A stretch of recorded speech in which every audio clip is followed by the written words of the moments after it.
you very much once again for letting me to address this in this distinguished forum.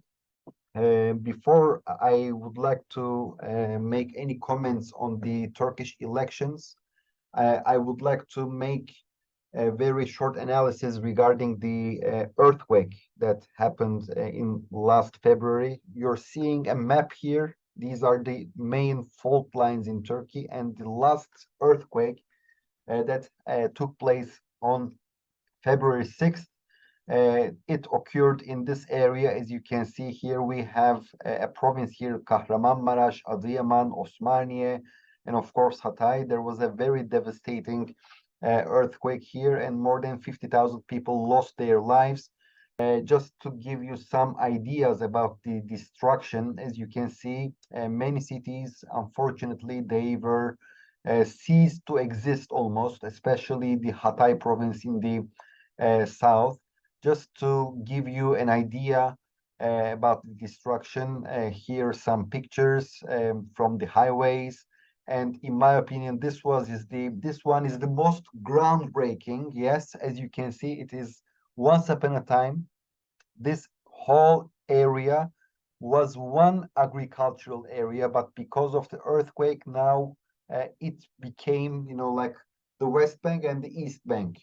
As you can see, once upon a time, this part, I really hope that you see my cursor. This portion of land and this portion of land, once upon a time, before the earthquake, they were together. They were adjacent. But because of the destruction, as you can see here, all the landscape has changed. Okay, so we are not talking about a regular and very ordinary, let me say, earthquake, but here we really had a very devastating one. Okay, so despite the fact that we've been to the elections in the shadow of this devastating earthquake, as you can see, please look at the earthquake zone. In the all earthquake zone, just not in Hatay, but in all of the earthquake zone, Mr. Erdogan managed to receive more than 50% of the votes, and this is a very important achievement for him. Traditionally, these provinces are also voting for Erdogan, but what Erdogan did, as you can see here, the cities were devastated with rubbles. So just after a week or two, Mr. Erdogan began to clean all of these rubbles and began to promise to the victims of the earthquake a new future by providing them their keys for new apartment. And of course, when he did that, he also stressed that if he will be re-elected, so that he will be able to realize these promises. But in case that Mr. Kilicdaroglu will come to power, so the new coalition government will be a very inefficient one, and therefore they may not be able to deliver this project, and so that the earthquake victims may continue to live in the tents. And as a result, we happen to see only in the Hatay province, where we had some Christian communities and many leftist people are living there. Besides Hatay, all of the earthquake zone voted for Erdogan thanks to these promises and thanks to the services that he provided right after the earthquake. And let me give you another perspective here. You cannot expect from religious pious Muslims to vote for Kemal Kilicdaroglu. I would like to provide you a very brief information. Of course, Mr. Kilicdaroglu is a very polite figure. He is intellectual. He is, let me say, like he seems to be very pro-Western, and he's a secular man. So all of these all of these characteristics can be considered as a huge plus in the eyes of the West.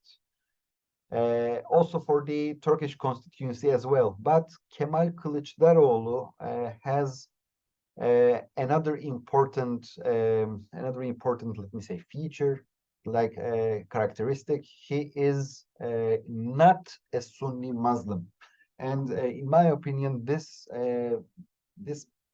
played in a very negative role for Kılıçdaroğlu. I would like to emphasize here that, of course, as you can see also in the map and in the statistics, 44%, almost 45% of the Turks did vote for Kılıçdaroğlu, even if he is not a Sunni Muslim. But the Turkish presidential system dictates 51% to win these elections. And in order to win these elections, it's not impressing me that you already achieved 45% of the votes, but you have to get more than 50%. And in order to get more than 50%, you should get the support from the other camp, meaning you should steal votes from Erdogan. How are you gonna do that if Kemal Kilicdaroglu, who is an Alevi, who belongs to the Alevi faith, and he is not a Muslim, and he is not a Sunni Muslim, how is he capable of doing it, for instance, in more religious provinces like Yozgat, like Sivas, like Konya? So it was almost a mission impossible for these people, for these pious religious Muslim people. Voting for Kemal Kilicdaroglu to Alevi Kemal Kilicdaroglu is something impossible. I would like to open here a parenthesis. What is the Alevi faith? Alevi faith is an offshoot of the Shiite Islamic belief. It is a heterodox sort of Islam, meaning that also the Shiite Muslims and also the Sunni Muslims are regarding them as heretics. In Turkey, we almost have 20 million Alevi people, and by default, you can assume that they are voting for Mr. Kılıçdaroğlu. And also, of course, the secular people as well.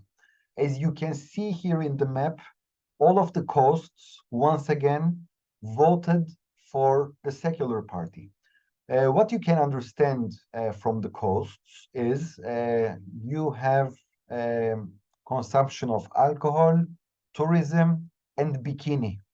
Where you have consumption of alcohol, bikini, and the sea, as you can see, you have the secular party.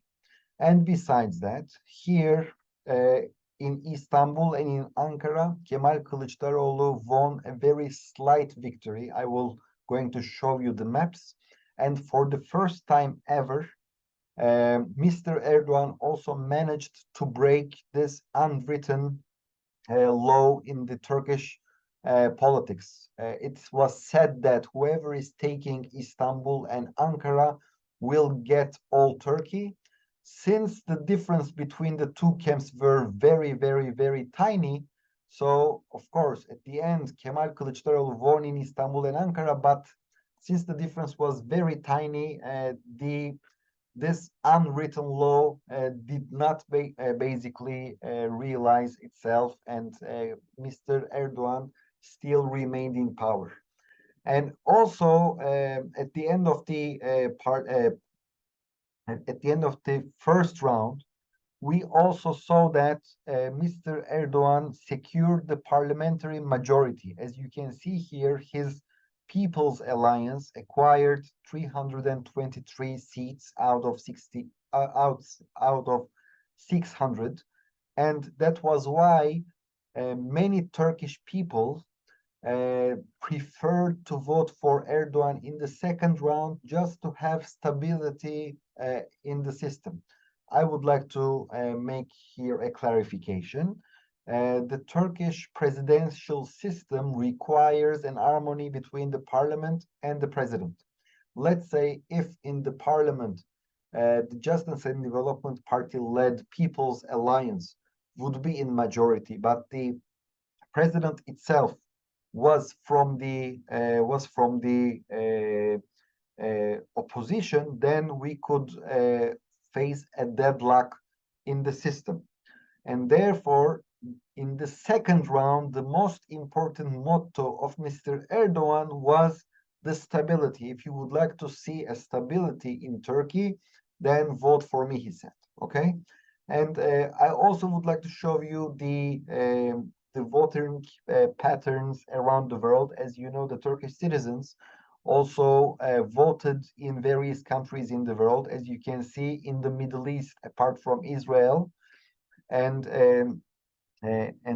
apart from Israel, people tended to vote for Justice and Development Party. And also the most important concentrations of the Turkish populations, like Germany and France and Belgium, Holland, all of these people, including Sweden, voted for Justice and Development Party. However, as you can see in the United Kingdom, United States, Spain, Emirates, etc., Australia, of course, the Republican People's Party-led Nations Alliance won. This is the second round. As you can see here, this was on the right-hand side, we have the results of the first round, and on the left-hand side, we have the results of the second round. As you can see, Mr. Erdogan received even more votes compared to the first round in the second leg. The same is also applicable for Kilicdaroglu, but as you can see here, at the end, the difference between the two leaders came to 2.3 million people. And here, once again, we saw that Kilicdaroglu also won in Istanbul and in Ankara, again, all of the coastline, a very similar voting pattern when we also saw the first round. I also would like to speak here about the most important provinces where the population density is very high. As you can see here in Istanbul, with a very slight difference, Kılıçdaroğlu won. The same is also applicable for Ankara. But of course, Izmir is considered as a stronghold of the secular Turks. So as you can see here, Izmir is like a different country than compared to whole Turkey. And in Bursa, another important industrial city, Mr. Erdogan led. But since the secular victory, since the national alliance's victory, the opposition's victory in Istanbul and Ankara with a very slight majority, so Erdogan basically neutralized these victories' impact on whole Turkey. Okay, and this is the first round, and this is the second round. More or less, the same countries voted in the same way. We did not see any important change here. Right after the elections, this time, for the first time ever, Mr. Erdogan celebrated his victory not at the headquarters of Justice and Development Party's balcony, but this time he did that at his presidential palace, and he turned his presidential palace as the center of the people, meaning that unlike the opposition's propaganda that the palace is not related with the people, that he is disconnected from the people, Erdogan wanted to break this prejudice, and by delivering his victory speech from the balcony of the palace and allowing the masses to enter into the gates of the palace, he wanted to show that the palace belongs to the people, and it is a property of the Turkish state and not his private property. And I think that he really did a good job for the public diplomacy inside Turkey. As you can see, people filled the whole compound, also the outside, As you can see here, people lit um, uh, their smartphones, cams, flashlights, and as you can see here, this was a demonstration of power that Erdogan wanted to highlight, since he is many times accused of being a dictator. So this time, by showing the popular support, by highlighting that he did not win the elections in the first round, like with 99% of the votes, like the previous Egyptian dictators did, for instance. Instead, Erdogan secured his victory only after the second round, and this provided him a very strong legitimacy, and this also broke this prejudice that he is a dictator, right? Of course, we know that democracy is not only going to the ballot box, but at the same time, it is safeguarding the rights and liberties of the minorities as well. But in the Turkish case, the elections are regarded as stations that all of the constituency is going to the ballot box, and then the majority's rule starts while minorities' rights are disregarded for another 5 years. This is the Turkish point of view. I know that it might be not seen as let me say, as in Israel, as we say, kosher, right? It's not suitable to the essence of the democracy. I'm aware of it, but in Turkish eyes, if a political party, if an alliance acquires the vast majority of the votes, then they have the right to do whatever they want in these 5 years. And the minority maximum will try to get more popular support in order to overthrow the government in the next elections after 5 years. But during these 5 years, according to this worldview, these people have to suffer under the majoritarianism of Mr. Erdogan. And I also would like to provide you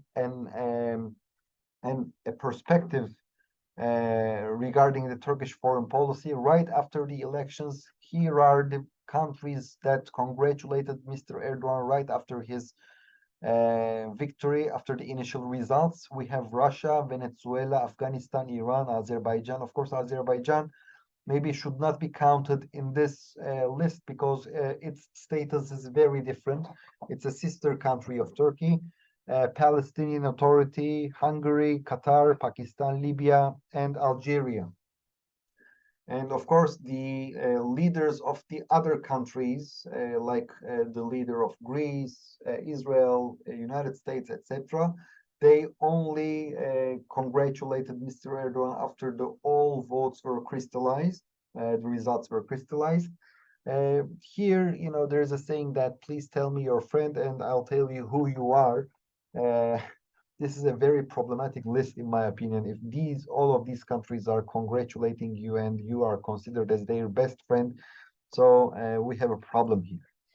So, long story short, I also would like to make some comments about the current Turkish foreign policy and also vis-a-vis Israel, if you like, vis-a-vis Cyprus, Greece. First, I'll start with Israel. The current Turkish administration normalized its relations with Israel, last year. But I really think that this decision was taken thanks to Israel's very important achievement that was the Abraham Accords. The Turkish administration realized that the Abraham Accords is not going anywhere after the departure of Donald Trump from the White House. On contrary, Israel managed to enjoy from the fruits of this Abraham Accords by launching the Negev Summit with the United Arab Emirates, Bahrain, Morocco, Egypt, the United States. And of course, by seeing that Turkey is becoming an outsider in the Middle East, the Turkish decision makers understood that they have to take action. And in this regard, of course, the deterioration of the Turkish economy played a very crucial role. There is a very deep prejudice in Turkey from taking some debts, loans from the International Monetary Fund. And therefore, Mr. Erdogan refrains from getting these loans and debts, from the IMF, and instead he turns to the Gulf, to Qatar, and in order to receive more investment and hot money from the Gulf, especially from the United Arab Emirates and Saudi Arabia. So Turkey also chose to normalize its relations with these two countries, and I assume that these two countries put a condition on the table that if Turkey wanted to receive foreign investment, then it had to turn its foreign policy. It had to make it had to make necessary justifications in its foreign policy to make it compatible with the needs of the Abraham Accords, meaning that Turkey had to leave its Islamic Brotherhood blended foreign policy, and instead Turkey embraced a more constructive and more pragmatic foreign policy, which paved the way for a normalization with Israel, with Egypt, and in the very near future, I assume that we will see a very similar normalization also with Syria. So, long story short, vis-a-vis Israel, we happened to see we already overcame two Ramadans.